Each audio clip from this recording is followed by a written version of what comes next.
누가복음 18장 1절에서 8절의 말씀입니다. 예수께서 제자들에게 늘 기도하고 낙심하지 말아야 한다는 뜻으로 비유를 하나 말씀하셨다. 어느 고을에 하나님도 두려워하지 않고 사람도 존중하지 않는 한 재판관이 있었다. 그 고을에 과부가 한 사람 있었는데 그는 그 재판관에게 줄곧 찾아가서 내 적대자에게서 내 권리를 찾아 주십시오 하고 졸랐다. 그 재판관은 한동안 들어주려고 하지 않다가 얼마 뒤에 이렇게 혼자 말하였다. 내가 정말 하나님도 두려워하지 않고 사람도 존중하지 않지만 이 과부가 나를 이렇게 귀찮게 하니 그의 권리를 찾아주어야 하겠다. 그렇게 하지 않으면 그가 자꾸만 찾아와서 나를 못 견디게 할 것이다. 주님께서 말씀하셨다.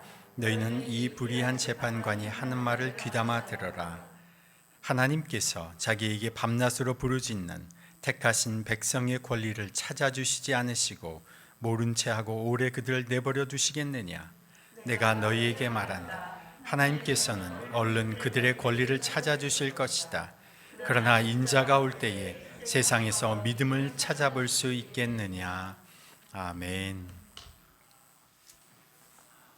이번 주 중에 제법 쌓이는 눈이 내렸습니다. 제가 이곳 파주에 눈 내리는 모습을 사진으로 찍기도 하고 좀 공유도 했습니다마는 눈이 내리면 어린아이들이 신나하고 청년들도 좋아하는데 어른들은 별로 반가워하지 않습니다.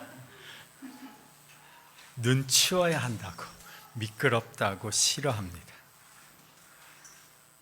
내가 아직 청년인가 어른인가를 구별하는 방법은 내가 눈을 어떻게 대하고 있느냐를 보면 압니다. 근데 저는 눈이 오는 게 너무 좋더라고요. 제가 청년이란 얘기는 아니지만 작은 이렇게 손으로 탁 집으면 찝혀지는 작은 오리 눈사람 만드는 이게 플라스틱이 있어요. 젊은 아가씨들이 요 앞에다가 만들어 놓고는 눈이 오니까 사진을 찍고 갔습니다. 우리가 살아가는 이 겨울의 정취입니다. 눈 오는 날에 여기 교회를 오시면 참 너무 아름답습니다. 추운 겨울 한파가 계속되면서 한강 하류가 얼고 거기에 빙하처럼 떠다니는 유빙이 생겼습니다. 얼었다 녹았다를 반복하면서 한강 하류가 얼음 빙하로 됐다가 녹으면서 아주 장관을 이루고 있습니다. 오늘 아마 자유를 타고 내려오시면서도 보셨을 것 같은데 이런 장관은 한파가 오래 지속되는 겨울에만 볼 수 있는 현상입니다. 그만큼 올해도 그렇고 최근 몇 년간 겨울이 그만큼 추웠다는 얘기죠. 제 기억에 가장 기록적인 영하의 날씨를 기록했던 한파는 작년이었습니다. 그래서 제가 찾아보니까 작년 겨울의 최저 기온이 서울 영하 18.6도, 파주는 작년에 영하 18.9도까지 내려갔습니다. 영국에서 전화가 와서 겨울이 너무 추워졌다고, 영하의 날씨라고, 영하가 거긴 영국은 잘 안 되는데 제 딸이 전화를 했는데 야 여기는 영하 18도야. 깜짝 놀라는 거예요. 그때 더 춥게 느껴졌던 것은 그때 칼바람이 그날 불었습니다. 그해 겨울 수도관이 얼었어요. 다행히 저희가 플럼라인에 있었던 3층은 괜찮았는데 기온이 더 낮은 지층 1층에 수도관이 얼어서 물이 안 나왔던 적이 있습니다. 그래서 올해 저희가 이 회동길로 이사하고 나서 지난 몇 주 계속 추웠던 이 한파 동안 주방 쪽에 히터를 약하게 틀어놓고 또 수도꼭지도 밤에 약하게 물이 똑똑 떨어지도록 열어놓았습니다.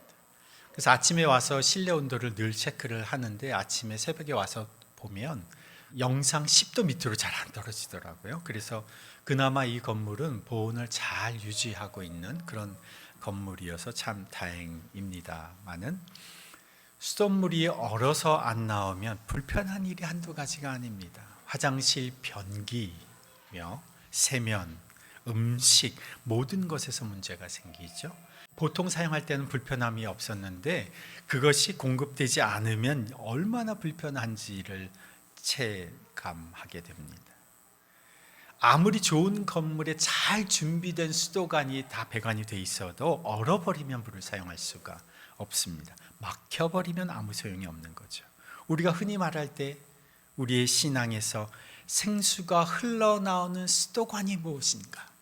생수가 흐르는 그 영적 파이프가 무엇인가? 우리는 그것을 기도라고 말합니다.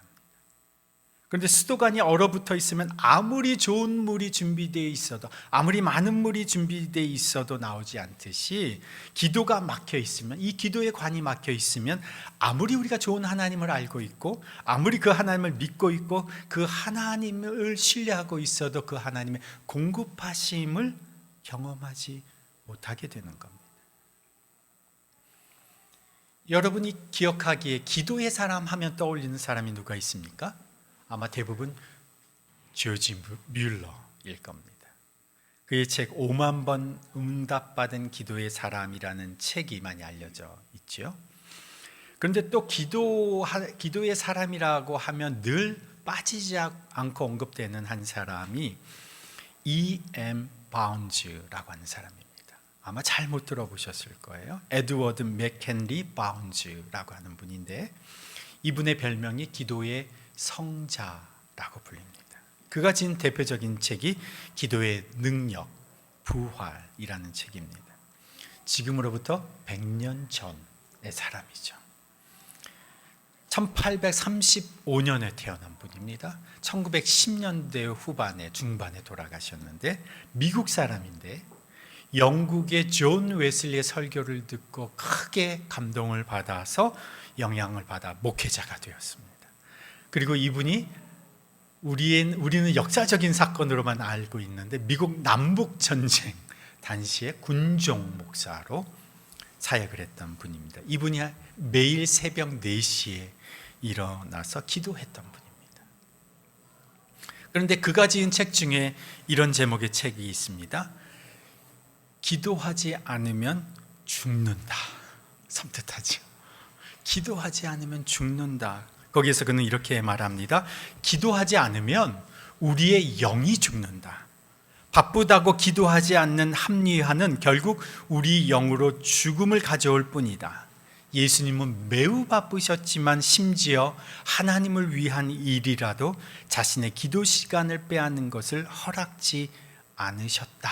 이렇게 말합니다. 기도하지 않으면 죽게 된다는 말입니다. 아무리 믿음이 있어도 기도하지 않으면 우리의 호흡이 막히는 겁니다. 아무리 믿음이 있어도 기도하지 않으면 수도관이 막혀서 결국 마실 물이 없어지고 갈급하게 되는 겁니다. 그래서 기도는 우리 영혼의 수도관입니다.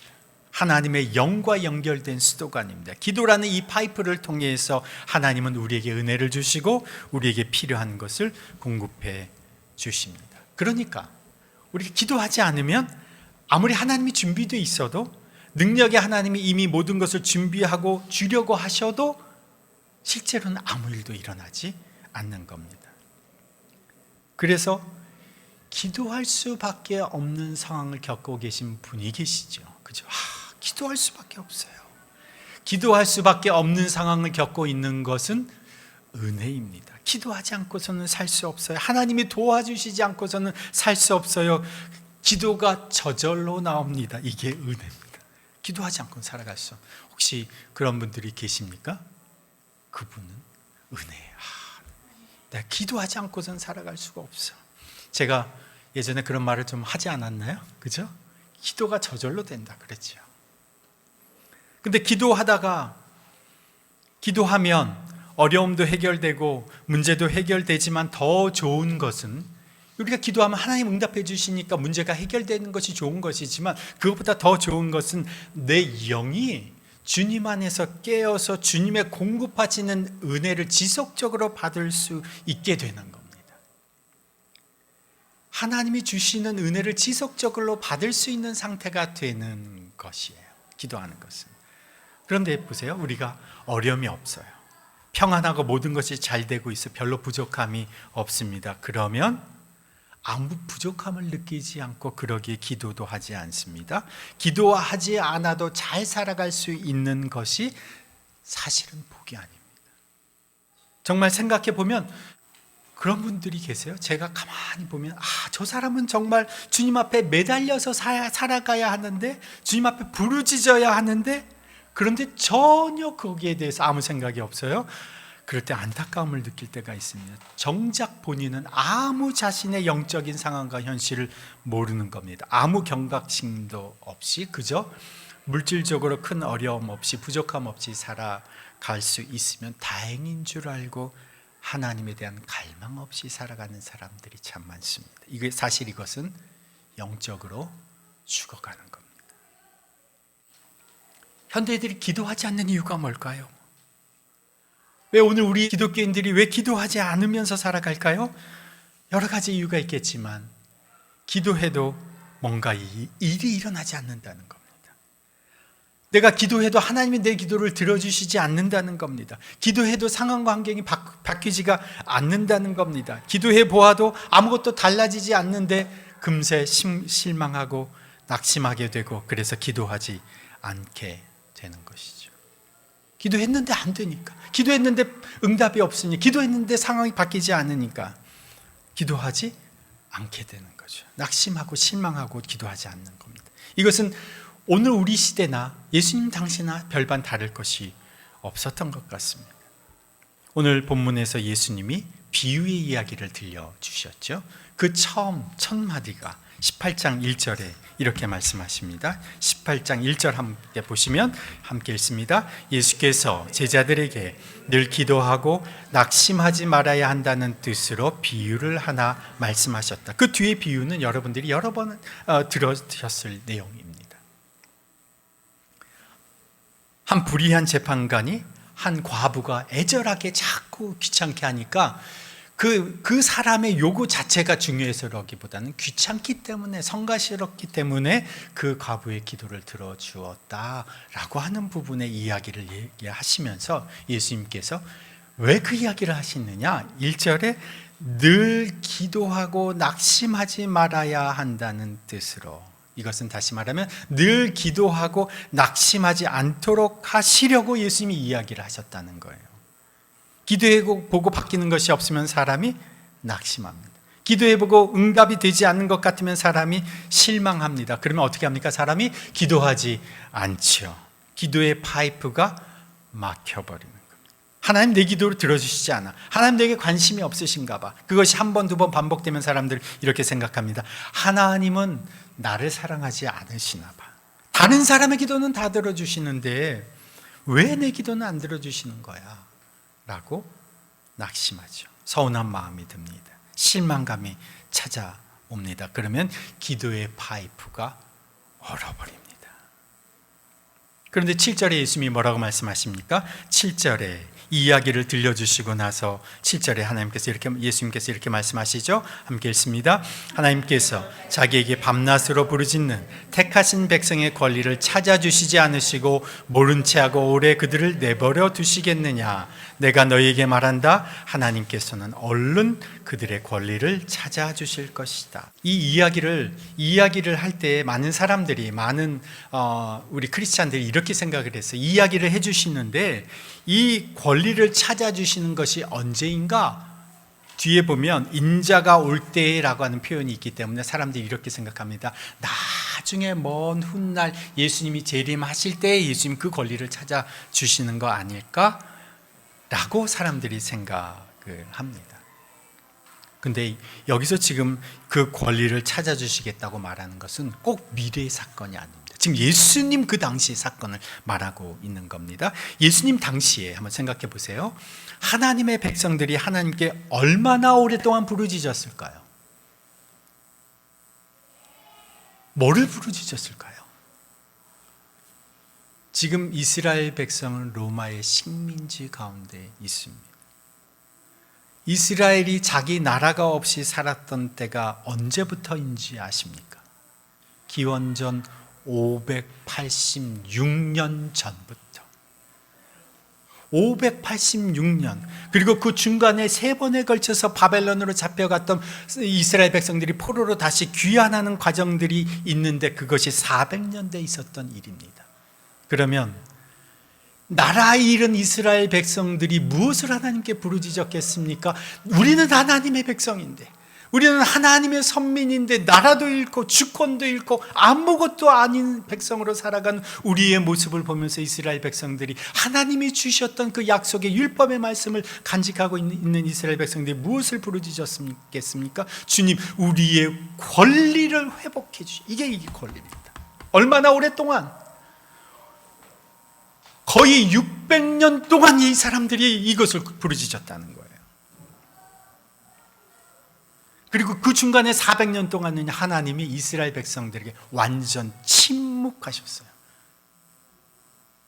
400년 동안 하나님이 마치 버린 인생처럼, 버린 민족처럼 묵묵부답하셔, 내버려 팽개쳐 두셨단 말이죠. 그 암흑기가 끝나고 600년이 지난 시점에 하나님이 예수 그리스도를 이 땅에 보내시어 다시 복음을 전해주시기 시작합니다. 새로운 시대의 시작, 신약의 시대가 열리기 시작합니다. 하나님의 약속의 시대가 열리기 시작합니다. 예수 그리스도께서 가져오시는 하나님 나라의 새로운 시대가 열리기 시작하는 겁니다. 하나님 백성이 자기 나라도 없이 그렇게 자기 언어도 마음대로 못 쓰고 남의 식민지로 살아가던 그 사람들이 할아버지 때는 죽고 아버지 때도 죽고 다음 세대, 오늘의 세대도 식민지 세대로 살아가는 이 사람들이 하나님 어떻게 이럴 수가 있습니까? 하나님 살아계십니까? 하나님 우리를 사랑하십니까? 얼마나 하나님 앞에 부르짖었겠습니까? 그래서 7절에 하나님께서 자기에게 밤낮으로 부르짖는 택하신 백성의 권리를 찾아주시지 않으시고 모른 채 하고 오래 그들을 내버려 두시겠느냐. 내가 너에게 말한다. 하나님께서는 얼른 그들의 권리를 찾아주실 것이다. 이게 누가 가져오신 사건입니다. 예수님이 그 권리를 찾아주시려고 오신 겁니다.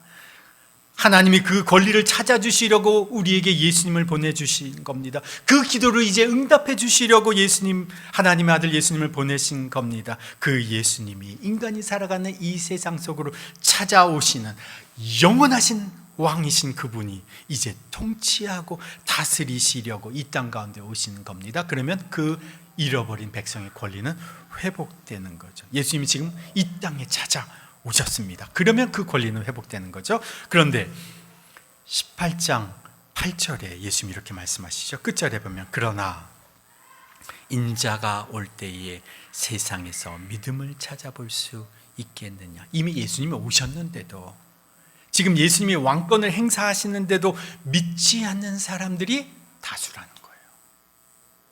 예수님이 오셨는데도 예수님을 받아들이지 않는 겁니다. 예수님이 기적을 행할 때마다 늘 물으셨습니다. 네가 이것을 믿느냐? 내가 이것을 행하여 줄 줄로 네가 믿느냐? 그 믿음을 보시고 내 믿음이 너를 구원하였다, 내 믿음이 내 죄를 사하였다 선언하시고 고쳐주시고 회복시켜 주시는 거죠. 예수님이 계시는데도, 예수님이 지금 함께 계시는데도 낙심하고 기도하지 않는 사람들이 있는 겁니다. 예수님 시대에 그랬어요. 그런데 이 시대는 얼마나 더 많은 사람들이 기도하지 않겠어요? 낙심하여 기도의 파이프가 얼어붙은 사람들이 사실 대부분이라는 겁니다. 낙심하지 않고 이 생수의 파이프를 열어놓고 살아가는 사람들을 찾아보기 쉽지 않다는 거죠. 하나님께서 자기에게 밤낮으로 부르짖는 600년 가까이 부르짖은 택하신 백성의 권리를 찾아주지 않으시고 모른 채 하고 오래 그들을 내버려 두시겠느냐. 그 하나님께서 지금 예수님을 보내셨는데 낙심하지 마라, 내가 왔다. 우리가 살다 보면 힘들어 주저앉아 있을 때가 있습니다. 아무리 힘을 내고 싶어도 힘이 나지 않을 때가 있습니다. 그러면 그때는 어떻게 해야 될까요? 그냥 그 자리에 주저앉아서 주님을 바라보면 됩니다. 그러면 주님이 우리를 찾아오십니다. 우리를 자극하는 모든 자극들을 다 제거해 놓고 영상, TV, 유튜브, SNS 다 잠시 내려놓고 가만히 앉아서 복음의 말씀을 읽어, 소리내어 읽고 주님의 이름을 부르면서 그 자리에서 주님을 한번 바라봐 보십시오. 예수님이 우리 인생 방치해 놓지 않으십니다. 우리가 주님을 방치해 놓을지언정 예수님은 우리를 방치하지 않으십니다. 시간을 내어, 시간을 들여 주님을 바라보십시오. 그게 치유입니다. 주님 앞에 서 있으면, 주님을 바라보고 있으면 그게 힐링입니다. 주님을 바라보고 있으면, 주님을 생각하고 있으면 주님의 그 뜨거운 보혈이 우리의 얼었던 수도꼭지를 녹여주십니다. 주님을 바라보고 있으면 그 주님의 보혈의 그 체온으로 우리의 막혔던 파이프가 뚫려집니다. 주님의 온기가 내 영혼을 녹이고 내 기도의 파이프를 녹입니다. 주님을 바라보고 있으면 그 뜨거운 예수 그리스도의 보혈이 꽁꽁 얼어붙어 있었던 우리의 기도의 관을 녹여주죠. 그러면 거기서부터 우리는 새로운 시작을 합니다. 소망이 주님으로부터 생겨납니다. 용기가 주님으로부터 부어집니다. 어찌할 수 없는 우리의 한계를 주님의 은혜로 넘어가게 됩니다. 피할 수 없을 것 같은 어려움이 산더미 같은 바위가 우리 앞을 가로막고 있어도 그 반석 위로 올라서게 해주시는 분이 바로 우리 주 예수 그리스도이십니다. 어려움보다 더 위대하고 크신 분, 내가 눌려있는 상황, 내가 눌려있는 환경, 내가 눌려있는 사람보다 더 큰 권세와 권위를 가지고 계신 그 분이 우리 손을 잡아주시고 우리와 함께하여 주시고 우리의 얘기를 들어주시고 내 한숨에 동감해 주시고 나의 시름에 눈물을 흘려주시고 그리고 내 곁에서 나와 함께 걸어가 주십니다. 상황이나 환경이 어려워서 불행한 것이 아니라 이 동행할 사람이, 동행할 분이 없는 것이 불행한 겁니다. 나와 동행해 주는 분이 계시지 않습니까? 내게 손 내밀어 주시는 분이 계시지 않습니까? 내 걸음에 부담되지 않게 한 걸음 앞에서 앞장서 주시는 분이 계시지 않습니까? 그러면 그분과 함께 일어설 수 있습니다. 다시 걸어갈 수 있습니다. 다시 기뻐할 수 있습니다. 그러면 다시 즐거워할 수 있습니다. 다시 감사할 수 있고 주님의 기쁨이 우리 안에 넘치게 되는 겁니다. 이것이 우리 안에 생수가 다시 흘러나오기 시작하는 거죠. 수도꼭지를 열어놓으십시다. 어떤 분은 이렇게 생각하시는 분이 계실 거예요. 나야 평범한 사람인데 기도한다고 나 같은 사람이 대단한 일을, 대단한 사역을 할 수 있을까? 내가 기도한다고 뭐가 달라지는 게 있을까? 그렇게 생각하신 분이 우리 중에는 계실 겁니다. 제가 최근에 화장실 변기에 물이 고장이 나서 물이 한동안 넘쳤던 적이 있어요. 1시간, 2시간씩 막 모르는 사이에. 그래서 언젠가 한번 관리사무실에서 전화가 왔습니다. 지금 그 아파트 호수에 물값이 너무 많이 나오는데 어디에 물이 새는 거 아니냐, 와서 점검까지 하고 가셨어요. 그래서 제가 말씀을 준비하면서 물 수도꼭지를 틀어놓으면 얼마나 물이 나올까, 1시간에는 얼마나 나올까 한번 제가 계산을 해봤어요. 찾아보니까 우리 집에 있는 세면대 수도꼭지를 틀어놓으면 그 수도꼭지는 1분당 10리터 안팎의 물이 나오도록 설계가 되어 있답니다. 그러니까 그 정도의 물이 1분 동안 10리터의 물이 나오게 되죠. 그래서 우리가 15분간 샤워를 하면 180리터의 물을 우리가 사용한다고 해요. 그러니까 물을 틀어놓는 거죠. 물을 틀어놓으면. 그래서 1시간 물을 틀어놓으면 얼마가 나오냐면 수도꼭지 그거 하나만 틀어놔도 720리터가 나옵니다. 그걸 하루 종일 틀어놨다고 하면요 수도값이 꽤 많이 나옵니다. 17,280리터. 여러분 17,280리터 얼마나 큰지 잘 감이 안 오시죠? 제가 한 달을 계산해 보니까 51만 리터예요. 51만 리터. 제가 6개월 계산을 해요. 6개월 여러분 수도꼭지 하나만 틀어놓으면 물이 그냥 졸졸졸졸 흐르는 수도꼭지 하나만 틀으면 여러분 우리가 지난번 캠핑 갔을 때 마장저수지 주변에 갔던 거 기억나시나요? 그 뒤에 큰 저수지가 있죠. 그 저수지에 가득 찹니다. 마장저수지가 꽤 큰 저수지예요. 여러분 한 사람에게서 생수가 흘러나오는 인생을 살아가게 되면 내가 틀어놓은 그 생수가 아무것도 아닌 작은 생수 같지만 우리의 인생을 통해서 흘러나오는 생수가 우리가 일평생 한다고 하면 얼만큼의 생수가 흘러나올까? 5억 6천만 톤의 생수가 흘러나옵니다. 이 물은요 춘천댐 안에 물이 가득 차고도 4배나 더 많은 생수입니다. 그래서 하나님 계속해서 우리에게 말씀하고 계시는 것이 무엇이냐? 쉬지 말고 기도하라. 수도꼭지를 열어놓으라는 거예요. 데살로니가전서 5장 16절 우리가 잘 아는 말씀이 항상 기뻐하라, 쉬지 말고 기도하라, 범사에 감사하라. 이것이 그리스도 예수 안에서 너희를 향하신 하나님의 뜻이니라. 쉬지 않고 기도하라가 이게 수도꼭지를 틀어놓는 거죠. 에베소서 6장에도 보면 우리의 싸움은 혈과 육에 대한 것이요 정사와 권세, 이 세상의 악한 영들에 대한 싸움이 있다고 하면서 전신갑주를 입으라고 말씀하시죠. 그 전신갑주를 입으라고 말씀하시고 나서 18절에 뭐라고 말씀하시냐면 온갖 기도와 간구로 언제나 성령 안에서 기도하십시오. 언제나 성령 안에서 기도하십시오. 수도꼭지를 열어놓으십시오, 이 말입니다. 오늘 본문에서도 1절에 예수님이 왜 이 말씀을 하셨느냐? 늘 기도하라고 이 말씀을 하신다. 낙심하지 말고 늘 기도하라고 우리에게 말씀하시는 겁니다. 우리의 기도가 대단한 물줄기가 아니어도 계속 기도의 파이프가 열려져 있으면 그것은 시내가 됩니다. 호수가 됩니다. 강이 됩니다. 여러분 영혼에서 꾸준히 생수가 흘러나오기만 하면 여러분의 인생이 여러분 한 사람을 위해 존재하는 인생이 되는 것이 아니라 여러분의 가정, 여러분의 학교, 여러분의 일터, 여러분의 사업장, 그 모든 곳에 물을 데워주는 생수의 통로로 살아가게 되는 겁니다. 그러면 우리 자신도 살고 우리 주위의 사람들도 살고 우리의 가까운 이웃과 지역이 살고 내 나라가 사는 겁니다. 세계 8대 불가사의라고 불리는 대공사가 하나 있습니다. 1984년부터 시작된 리비아 대수로 공사입니다. 들어보셨죠?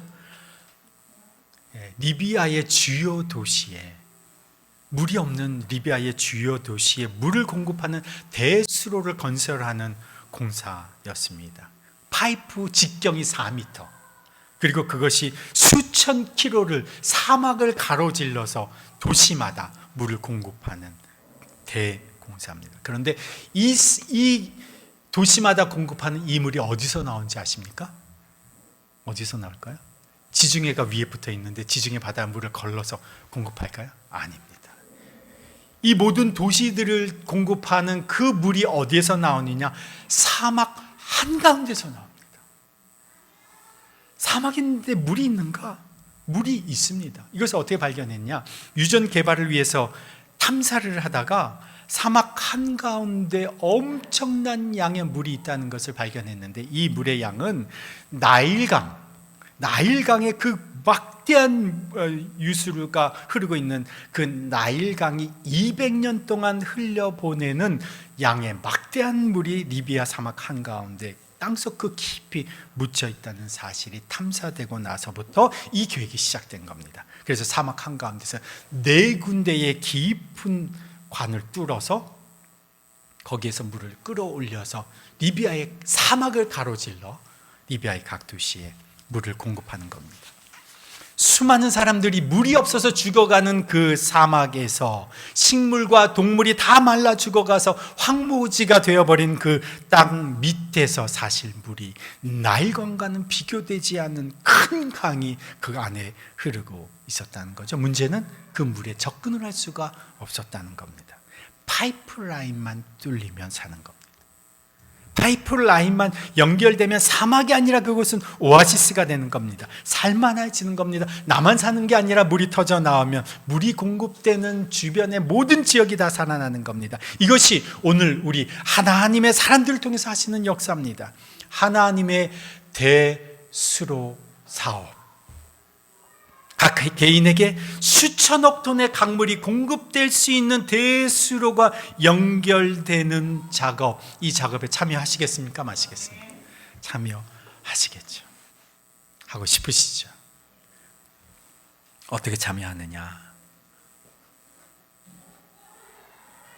나를 믿는 자는 성경이 말한 바와 같이 그 배에서 생수가 강물처럼 흘러나리라.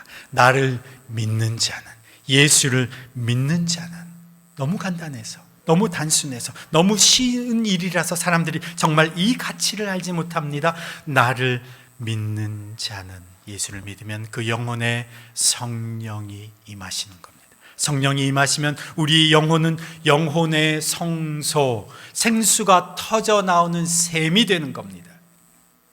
그러면 우리가 기도만 하면, 우리의 수도꼭지만 열려 있으면 주님의 공급하심이 우리를 통해서 흘러 넘치는 겁니다. 하나님이 예수 그리스도를 통하여 이 대수로 작업을 이미 해주신 거예요. 성령을 우리 가운데 보내셔서 대수로가 우리 안에, 내 영혼 가운데까지 주님께서 설치를 다 해주신 겁니다. 그러면 우리가 아침에 어떻게 하면 됩니까? 수도꼭지를 열면 됩니다. 잠가 놓지 말고 열어놓는 겁니다. 우리가 아침 7시에 아침 기도회 합니다. 여러분, 저는 사실 더 일찍 여러분들이 기도하면 좋을 것 같아요. 새벽에는 저는 좀 이렇게 오래 기도하면 좋겠어요. 그러나 아침 7시에만 일어나서 함께 15분, 20분 말씀 보고 함께 15분, 20분 기도하는 것만 해도 대단한 일입니다.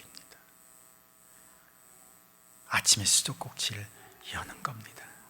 그리고 그 수도꼭지를 잠가놓지 않고 열어두는 겁니다. 이것이 뭡니까?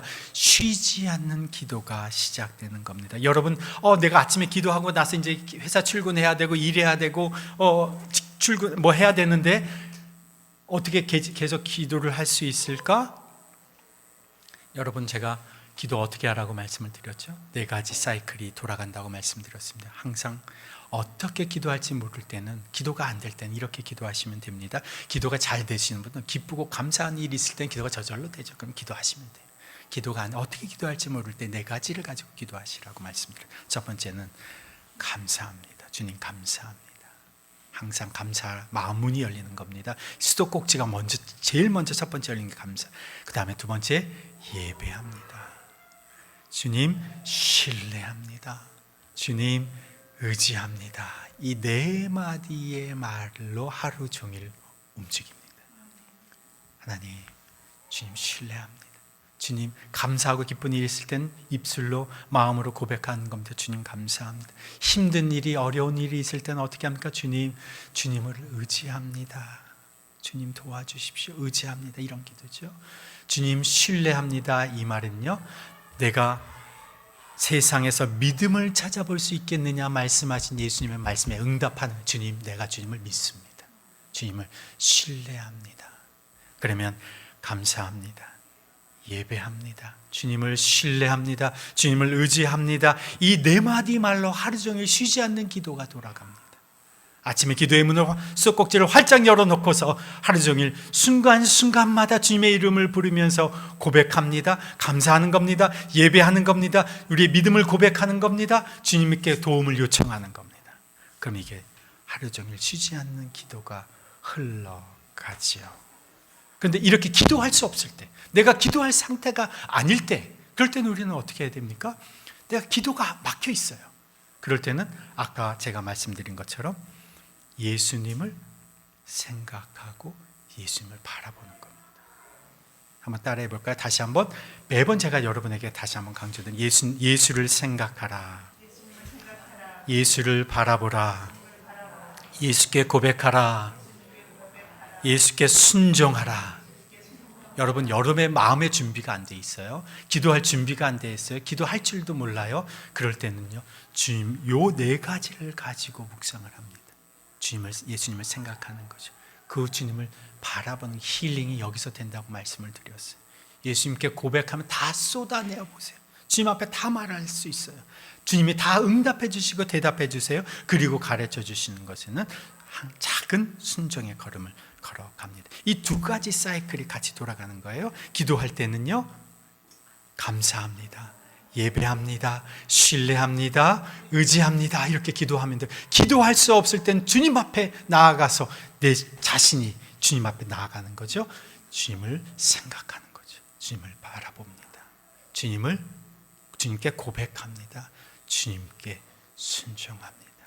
이 두 가지 사이클이 어느 거로 돌아가든 나는 내 삶은 주님 앞에서 쉬지 않는 기도, 늘 기도할 수 있는 사람으로 살아가게 되는 겁니다. 그러면 우리 인생을 통해서 무엇이 흘러넘지? 생수가 흘러넘치는 겁니다. 내가 보기에는 졸졸 흘러가는 생수일지 모르지만 그 생수가 시내가 되는 겁니다. 그게 강이 되는 겁니다. 사람들의 인생과 지역과 가정과 문화를 살리는 큰 강을 이루게 되는 겁니다. 이번 한 주간 우리가 그렇게 생수가 강물처럼 흘러 넘치는 한 주간을 살아가십시다.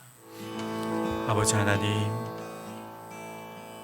예수 그리스도께서 우리를 위하여 십자가에 죽으시고 부활하시고 승천하시면서 우리에게 보내주신 성령으로 말미암아 우리 인생 가운데 생수의 대수로가 이미 연결되어 있음을 믿습니다. 주님, 이번 한 주간 얼어붙어 있었던 우리 기도의 파이프가 활짝 열리게 하여 주옵소서. 믿음으로 우리 기도의 수도꼭지를 열어놓사오니 이번 한 주간 주님의 은혜의 생수가 넘쳐나는 한 주간 되게 하여 주옵소서.